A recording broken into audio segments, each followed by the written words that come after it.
Welcome. Today, we'll analyze the organizational structure of a typical restaurant and understand why its functional areas are best described as subsystems. Let's start by looking at the main components of a typical restaurant.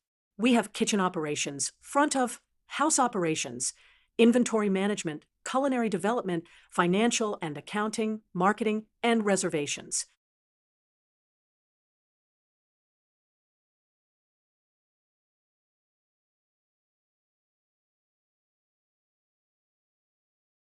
Now, let's analyze why these components are best described as subsystems rather than just inputs, divisions, or synergies.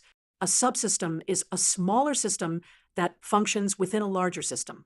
Each component has its own processes, goals, and operations, but they all work together to create a functioning restaurant. Let's look at why the other options are not as accurate.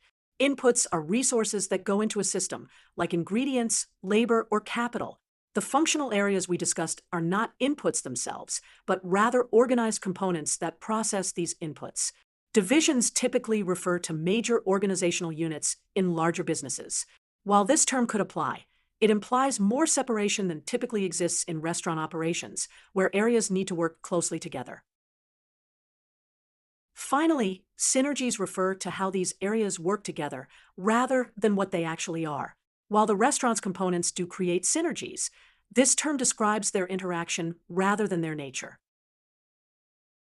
Therefore, subsystems is the most accurate term for these restaurant components. Each area functions as its own mini-system while contributing to and integrating with the larger restaurant system. This organizational structure allows for both independence in operations and coordination across all areas of the restaurant.